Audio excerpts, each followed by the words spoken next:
નમસ્કાર મિત્રો, આજે સીધું ને સટના એપિસોડમાં આપણી સાથે વરિષ્ઠ તંત્રી દિલીપ પટેલ જોડાયા છે. દિલીપભાઈ, આપનું સીધું ને સટમાં સ્વાગત છે. આભાર હરિભાઈ.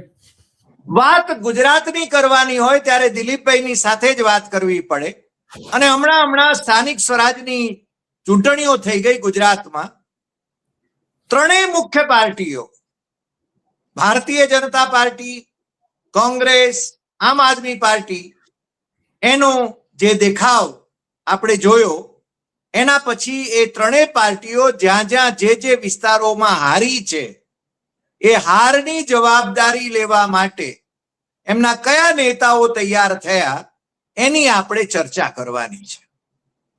કારણ એવું છે કે આપણે સામાન્ય રીતે કોંગ્રેસની ઉપર હિટ આઉટ કરતા હોઈએ છીએ અને સ્વાભાવિક રીતે કોંગ્રેસ એ મુખ્ય વિપક્ષ છે. છેલ્લા 30 વર્ષથી અહીંયા ભારતીય જનતા પાર્ટીનું શાસન છે અને છતાં કોંગ્રેસ મિલીભગત હોય એ રીતે કામ કરે છે. કોંગ્રેસનું એવું પણ કહેવું છે કે આમ આદમી પાર્ટીએ ભારતીય જનતા પાર્ટીની બી ટીમ તરીકે કામ કરીને કોંગ્રેસના વોટ કાપીને વોટ કટરા તરીકે એ કામ કરે છે. આ વખતે તો ભારતીય જનતા પાર્ટીમાં પણ અસંતોષ ભડકી ઉઠ્યો હતો અને ભારતીય જનતા પાર્ટી પણ ઘણી બધી જગ્યાએ હારી ગઈ છે, ભલે એને વિજય પતાકા લહેરાવી હોય. અને ભારતીય જનતા પાર્ટી જીતે છે ત્યારે સામ દામ દંડ ભેદ આ બધું એને અજમાવી લીધું હોય ને છતાં એક જિલ્લા પંચાયત એ હારી જાય, આમ આદમી પાર્ટીને ફાળે નર્મદા જિલ્લા પંચાયત જાય અને જ્યાં એને માટે નાલેશી ભરી પરિસ્થિતિ સર્જાય કે બીજા વિસ્તારોમાં પણ જ્યાં એને હાર ખમવી પડે અને છતાં વિજય પતાકા લહેરાવી દીધી આખા ગુજરાતમાં, એવા બણગા ફૂંકવામાં આવે તો જ્યાં જ્યાં એ હાર્યા છે ત્યાં એની જવાબદારી લેવા માટે એમના નેતાઓ તૈયાર છે કે કેમ એ પણ આપણે ચર્ચા કરવી જોઈએ. કોંગ્રેસના નેતાઓ આખા ગુજરાતમાં યાત્રાઓ કાઢી બેઠા, એને ભવ્ય પ્રતિસાદ મળ્યાના દાવા થયા અને છતાં અમિત ચાવડાની એ યાત્રાઓ એ કેટલી નિષ્ફળ રહી એ પણ આપણે જોયું. અને આમ આદમી પાર્ટીએ તો ડંકા વગાડ્યા હતા. ભાઈ ઈસુદાન ગઢવીને ચૈતર વસાવાએ તો નર્મદા જિલ્લા પંચાયત કબજે કરી, પણ ગોપાલ ઇટાલિયા એ સુરતમાં કે બીજે ક્યાંય કઈ જાજુ ઉકાળી શક્યા નહીં એ આપણે જાણીએ છીએ. એટલે કે આમ આદમી પાર્ટીનો ફુગ્ગો એ લગભગ ફૂટી ગયો છે. છતાં કેટલીક જગ્યાએ આમ આદમી પાર્ટીએ પણ સારો દેખાવ કર્યો છે, પણ જ્યાં એ હાર્યા છે આખા ગુજરાતમાં એની જવાબદારી લેવા માટે કોણ તૈયાર છે અથવા શું થવું જોઈએ, આપણે દિલીપભાઈની સાથે જરા એના વિશે જ વિગતે વાત કરવાના છીએ. દિલીપભાઈ, સીધું ને સટમાં ફરી એકવાર આપનું સ્વાગત. અને આપ એના વિશે, કારણ કે ગુજરાત વિશે આપ સૌથી વધુ જાણો છો એટલે આપ એનું વિશ્લેષણ આપણા દર્શકોના લાભાર્થે કરો એવો અનુરોધ. દિલીપભાઈ. હરિભાઈ, તમારો ખૂબ ખૂબ આભાર. તમે મને તમારા દર્શકો સમક્ષ ફરી એકવાર આવવાનો મોકો આપ્યો. તો આમાં તમે જે મુદ્દો ઉભો કર્યો છે એ મુદ્દો એકદમ વાજબી છે અત્યારના સંજોગોમાં. કારણ કે આપણે જાણીએ છીએ કે જ્યારે કોઈ નિષ્ફળતા મળતી હોય છે ત્યારે કોઈ તો જવાબદારી લેવી પડે. આટલા મોટા પ્રમાણમાં થયું, ભલે કોઈ પણ પક્ષ હોય, નિષ્ફળતા એકદમ સ્પષ્ટ દેખાતી હોય ત્યારે તો એની જવાબદારી સવિશેષ વધી જાય છે. આપણે જોયું કે ગોપાલ ઇટાલિયાને બે મહત્વના જે એક એમનો ફેસ હતો આમ આદમી પાર્ટીનો, તો એમને બે મહત્વની જવાબદારીઓ સોંપવામાં આવી હતી, ઓફિશિયલ અનઓફિશિયલ. આપણે જોઈ શકીએ છીએ કારણ કે એ વિસ્તારમાં જ એને મોટા ભાગનું કેમ્પેન કર્યું, જુનાગઢ અને સુરત. તો બંનેમાં મોટી હાર પડી છે. ભલે ત્યાં એક બે તાલુકા પંચાયત આમ આદમી પાર્ટી જીતી છે, નો ડાઉટ, પરંતુ બાકીનાનું શું? નગરપાલિકાઓનું શું? જિલ્લા પંચાયત આખી જુનાગઢ ગુમાવી દીધી છે. સુરતમાં એવી હાલત થઈ, સુરતમાં તો પેલા હતી એના કરતા પણ ખરાબ હાલત થઈ છે. તો આવા સંજોગોમાં ગોપાલ ઇટાલિયા પણ એટલા જ જવાબદાર છે. અને પક્ષના જે વડા છે ઈસુદાન ગઢવી, પ્રમુખ, પક્ષના પ્રમુખ ગુજરાત એકમના, તો એમની પણ એટલી જ જવાબદારી બની છે કે એમણે આ જે નિષ્ફળતા મળી છે એમના નેતૃત્વમાં તો એ સ્વીકારવી જોઈએ પ્રજાની વચ્ચે કે હા હું નિષ્ફળ ગયો છું. કારણ કે સદંતર નિષ્ફળ ગયા છે. શહેરી વિસ્તારોમાં ક્યાં કઈ જગ્યાએ છે. તો આ એક મુદ્દો છે કે આ બંને નેતાઓએ, ભલે ગોપાલ ઇટાલિયા તો એ ચૂંટાયેલા સભ્ય છે ને ધારાસભ્ય છે એટલે રાજીનામું ન આપે એ સમજી શકાય એવું છે, પણ બીજા હોદ્દાઓ હોય એના ઉપરથી રાજીનામું એ આપી શકે છે પક્ષના હોદ્દાઓ પર. એ જ રીતે ઈસુદાન ગઢવી પણ એટલા જ જવાબદાર છે. એમણે ચારે બાજુ યાત્રાઓ કાઢી, સભા કાઢી, બધું આયોજન કર્યું, બધું જ કર્યું અને દાવાઓ કર્યા હતા કે ભાઈ અમે બીજા નંબરનો પક્ષ બની જઈશું ગુજરાતમાં કોંગ્રેસથી. બીજા નંબરનો 3 નંબરનો જ પક્ષ રહ્યો છે. આપણે પણ એક વખત તો આગાહી કરી હતી કે આમ આદમી પાર્ટી બીજા નંબરનો પક્ષ બની જશે એવું લાગતું હતું, પણ નથી બની શકી. આપણું જે આકલન હતું એમાં આપણે પણ સફળ તો નથી અને એ ભૂલ સ્વીકારીએ છીએ આપણે કે ભાઈ એ સંજોગોમાં જે સંજોગો ઉભા થયા હતા, જે રીતે પક્ષ કેમ્પેનિંગ કરતું હતું અને લોકોને સાથે જોડી રહ્યું હતું, ત્યારે એવું લાગતું હતું કે બીજા નંબરનો પક્ષ બની જશે, પણ કમનસીબે નથી બની શક્યો. એટલા માટે કે આ જે નિષ્ફળતા મળી છે ચૂંટણીઓમાં, સ્થાનિક સરકારોની ચૂંટણીઓમાં, એમાં ઈસુદાન ગાઢવીએ આજે જ રાજીનામું આપી દેવું. અત્યાર સુધી એને કોઈ સંકેતો એવા આપ્યા નથી કે રાજીનામું આપી દેશે, આપી દીધું છે, શું કર્યું છે, આ તે કઈ જ નહીં. તો આ નેતાની એની સીધી જવાબદારી છે. આપણે કોંગ્રેસને તપાસીએ તો કોંગ્રેસમાં આપણે જોયું છે કે અગાઉની જેટલી ચૂંટણીઓ થઈ એના પ્રદેશ પ્રમુખ એમણે રાજીનામું મોકલાવી દીધું હતું દિલ્હી મોવડી મંડળને. હા, એ પછી 19 હોય, 20 હોય કે 21 હોય કે 22 હોય, કોઈ પણ ગણો તમે, તો એમાં એ સમયના પક્ષના વડા હોય, શક્તિસિંહ હોય અને અમિત ચાવડાએ પણ રાજીનામું આપી દીધું.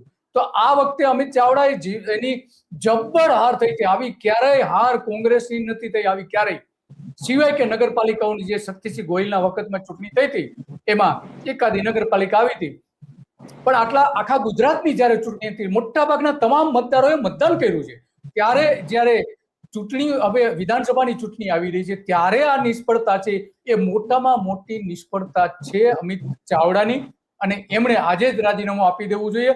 અત્યાર સુધી આપેલું નથી કે એવા કોઈ સંકેતો પણ એ નથી આપ્યા કે રાજીનામું આપવાના છે, અથવા મોવડી મંડળને રાજીનામું મોકલી દીધું છે એવી એમને સત્તાવાર કોઈ જાહેરાત પણ નથી કરી.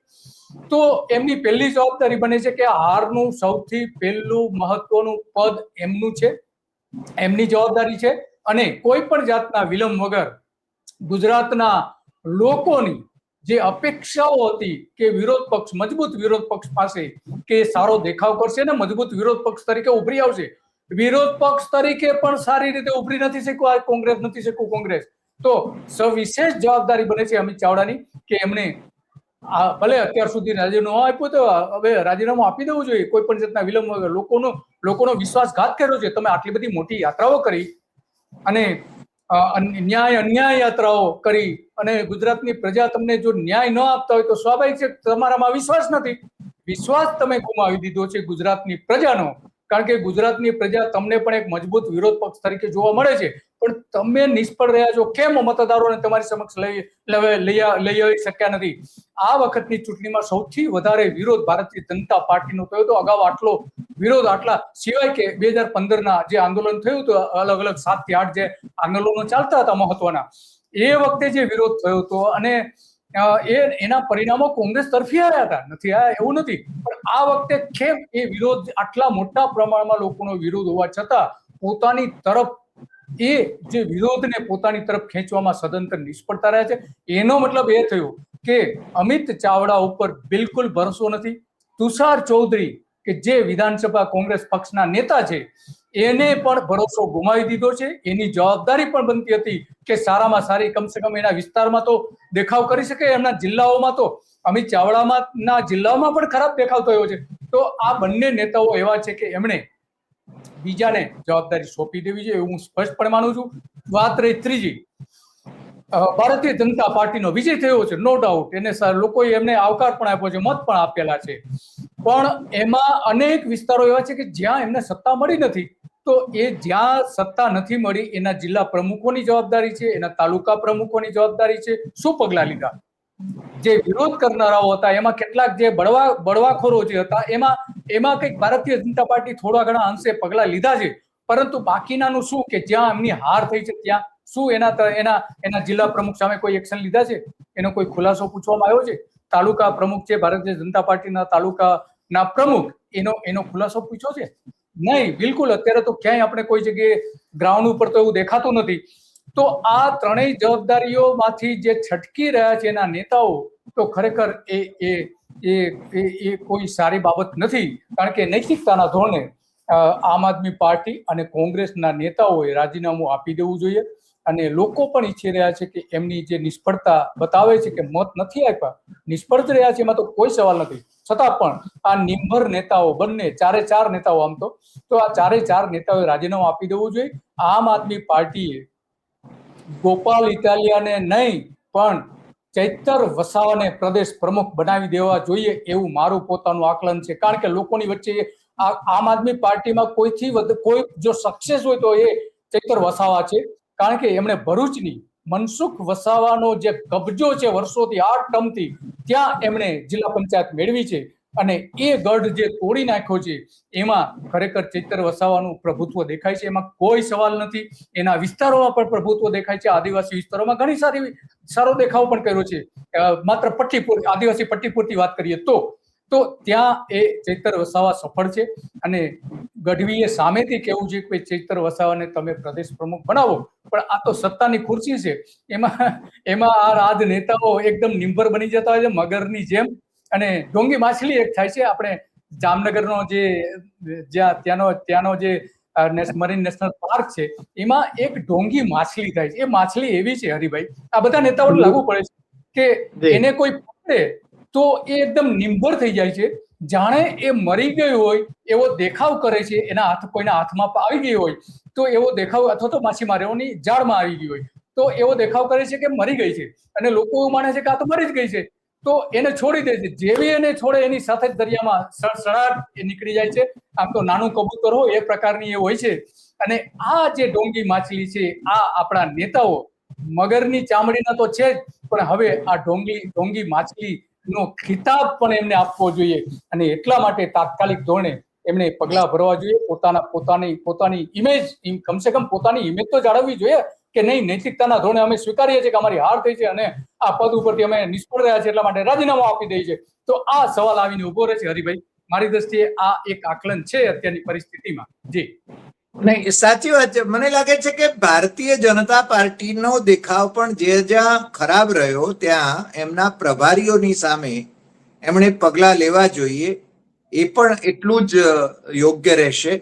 પણ કોંગ્રેસ અને આમ આદમી પાર્ટી, આપણે બહુ સરસ વાત કરી કે આમ આદમી પાર્ટીમાં તો ચૈતર વસાવાને વિધાનસભા પક્ષના નેતા બનાવવામાં આવ્યા છે. પણ ચૈતર વસાવા પહેલા છે ને 2 નામ લેવામાં આવે છે. ઈસુદાન ગઢવી જે વિધાનસભાની બેઠક હારી ગયા હતા, બીજું ભાઈ આપણા ગોપાલ ઇટાલિયા જે વિસાવદર વાડી કરવાની આખો ડાયલોગ મારે છે. પણ હવે એમની વિસાવદર વાડી સુરતમાં નથી ચાલી, કારણ કે સુરતમાં તો ફાંકા ફોજદારી ખૂબ કરી હતી એમણે, અને વિસાવદરને નામે બહુ ફાંકા ફોજદારી કરી હતી, પણ એમાંય કઈ ઉકાળી શક્યા નથી. એટલે ખરેખર તો છે ને એમણે પ્રજાની માફી માંગવી જોઈએ. પ્રજાનો વિશ્વાસ તો ગુમાવી દીધો છે. અને આપણા મિત્ર પત્રકારમાંથી રાજનેતા થયેલા ઈસુદાન ગઢવી, એ તો જેને મુખ્યમંત્રી પદના ઉમેદવાર પોતાને ગણતા હતા, હવે એમની શું ભલે થઈ એ આપણે જાણીએ છીએ. અને બીજું, આવતી વિધાનસભામાં અમે જ સત્તામાં આવવાના છીએ એવી ડીંગ હાંકતા હતા. હવે એમની પરિસ્થિતિ પણ તમે જેમ કહ્યું એમ હવે કઈ બહુ સારી રહી નથી. આવતી વિધાનસભામાં પણ ભારતીય જનતા પાર્ટીની સરકાર બને એટલી બહુમતી કદાચ ભારતીય જનતા પાર્ટી લઈ જાય. અને હું તો ઘણી વખતે કહું છું એમ કે ગુજરાતના કોંગ્રેસના નેતાઓએ મળીને રાહુલ ગાંધીનું નાક વાઢીને એમના હાથમાં આપી દેવાનો નિર્ણય કર્યો હોય એવું મને તો લાગ્યા વિના રહેતું નથી. દિલીપભાઈ, વાત તો સાચી છે કે નાક હાથમાં આપી દીધું છે. નાક જ નથી હરિભાઈ આ લોકોનું. નાક હોય તો અત્યાર સુધીમાં પોતે ભૂલ સ્વીકારી હોય, જવાબદારી સ્વીકારી હોય, પદ ઉપરથી હટી ગયા હોય, પણ નાક જ નથી આ લોકોનું. નાક વગરના નેતાઓ છે અત્યારે આપણે જોઈ શકીએ છીએ અને એ આપણે અનુભવ પણ કરી શકીએ છીએ. આમાં સૌથી ગંભીર બાબત એ છે હરિભાઈ કે કચ્છમાં આરએસએસના જે કિસાન સંઘ સાથે જોડાયેલા એક નેતાને કોંગ્રેસમાં લાવવામાં આવે છે. એની સામે રાહુલ ગાંધીને પત્ર લખવામાં આવે છે. એક બાજુ તમે સંઘનો વિરોધ કરો છો અને બીજી બાજુ તમે ભારતીય કોંગ્રેસમાં લાવવામાં આવે છે કિસાન સંઘના આ નેતાને. તો એ તમે કઈ નીતિના આધારે તમે કામ કરી રહ્યા છો? એને શા માટે લાવો? એનો હોદ્દેદાર પણ બનાવી દેવામાં આવે, તાલુકા પ્રમુખ બનાવી દેવામાં આવે છે એ જ સંઘી નેતાને, અને એને ટિકિટ પણ આપવામાં આવે છે. આ વખતે આ બધી જ વિગતો રાહુલ ગાંધીને લખવામાં આવી, અમિત ચાવડાને લખવામાં આવી, બધું જ કર્યું કે તમે આવું કેમ કરી રહ્યા છો. અને ત્યાં અસંખ્ય કાર્યકરોએ રાજીનામા આપી દીધા કે આ આપણી વિચારધારા નથી, ગોડસેવાદી વિચારધારાને તમે પ્રોત્સાહન આપી રહ્યા છો. એ પણ અદાણીનો જે મુંદ્રા વિસ્તાર છે ત્યાંની આ ઘટના છે. તો હરિભાઈ, તમારી વાત સાચી છે કે આ લોકો નાક વગરના છે. આટલી બધી રજૂઆતો કરી, ઇવન રાહુલ ગાંધીને પણ રજૂઆત કરી, ત્યાંથી પણ કોઈ રિસ્પોન્સ નહીં. તો રાહુલ ગાંધી, દિલીપભાઈ, sorry for the interruption, Rahul ગાંધીની કોટરી જે છે એની આજુબાજુ જે લોકો ગોઠવાયેલા છે એ રાહુલ ગાંધી સુધી જેને સાચું ચિત્ર પહોંચવા દેતા હોય એવું લાગતું નથી. અને આ લોકોના સેટિંગ જે છે એ એની આજુબાજુના લોકોની સાથે જ સેટિંગ હોય એવું લાગે છે. બાકી જગદીશ ઠાકોર જ્યારે પ્રદેશ પ્રમુખ હતા ત્યારે એમણે છે ને કોંગ્રેસનું લગભગ નામું નખાવી દીધું અને છતાં એણે પ્રમોશન મેળવ્યું. નવાઈની વાત એ છે કે કોંગ્રેસને ખતમ કરો અને પ્રમોશન મેળવો.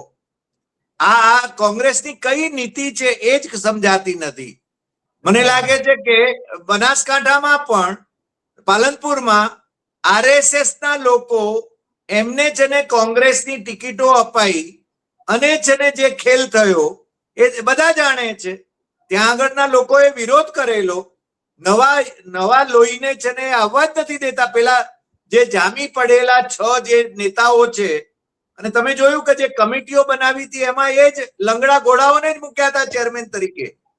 ખરેખર તો એ 6 ને કાઢી મૂકવા જોઈએ પાર્ટીમાંથી. એમની સામે એક્શન જો ન લેવામાં આવે તો વધુ શું નુકસાન કરશે? આનાથી વધારે શું નુકસાન થઈ શકે?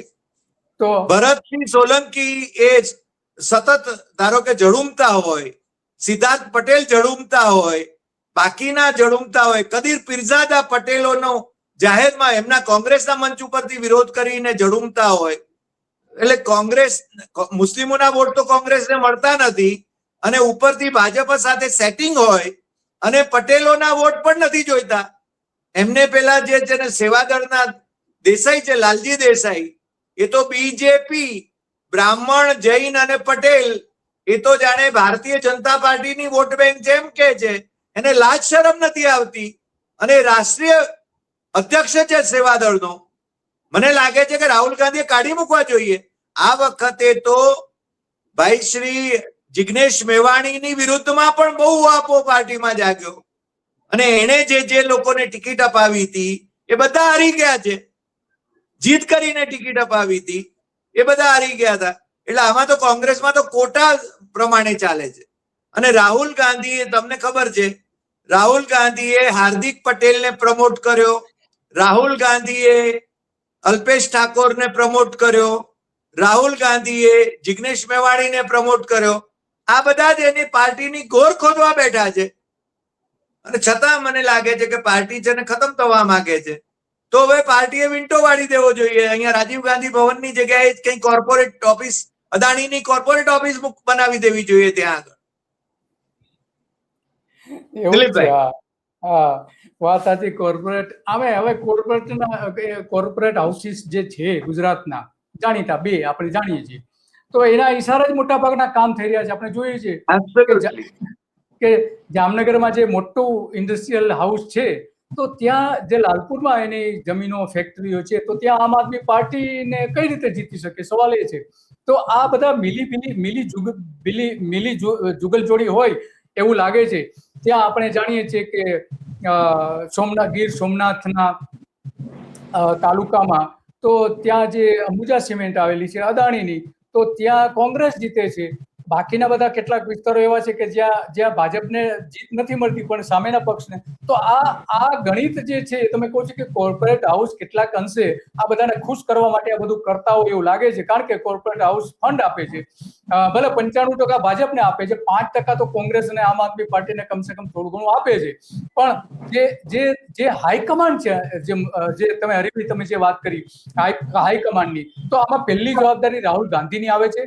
રાહુલ ગાંધીએ જે વચનો આપ્યા હતા અહીંયા આવીને કે નહીં હવે આગામી વિધાનસભાની ચૂંટણીમાં અમે જીતીને બતાવીશું ભારતીય જનતા પાર્ટીની સામે, લોકસભામાં કહીને બતાવશે, શું ખાક જીતીને બતાવશે. હવે તો કહ્યું હતું હવે આવા પરિણામો, તમારી પાસે સહકારી સંસ્થાઓ નથી, સહકારી બેંકો નથી, તમામ જે 96,000 સહકારી સંસ્થાઓ છે એમાં હાર્ડલી 2-5% જ કોંગ્રેસ ને આમ આદમી પાર્ટીના જોવા મળે છે, બાકી તો ભારતીય જનતા પાર્ટીનો કબજો છે. કયા આધારો પર જીતશો? તો જ્યાં ચૂંટણી થાય છે સ્થાનિક સ્વરાજ્યની ચૂંટણીઓ, એમાં તો ભારતીય જનતા પાર્ટીનો કબજો છે. કયા આધાર ઉપર આ બંને પક્ષો દાવો કરે છે કે અમે સરકાર બનાવીશું? બિલકુલ તથ્યથી વિરુદ્ધ છે અને લોકોને ગેરમાર્ગે દોરી રહ્યા છે, અને એટલા માટે એમની બધાની આ જવાબદારી ઉભી થાય છે. જી હરિભાઈ. સાચી વાત. દિલીપભાઈ, આજે આપ અમારી સાથે જોડાયા અને બહુ જ મોકળાશથી વાત કરી, દિલ ખોલીને વાત કરી, અને આપણે હંમેશા એમ માનીએ છીએ કે સત્તા પક્ષ નિરંકુશ ન થાય એટલા માટે વિપક્ષ મજબૂત હોવો જોઈએ. લોકશાહીમાં એ ખૂબ જરૂરી છે. આપે એ દિશામાં જે કંઈ વાત કરી એ બદલ આપનો ખૂબ ખૂબ આભાર. ફરી મળીશું નવા એપિસોડમાં નવા વિષય સાથે. નમસ્કાર.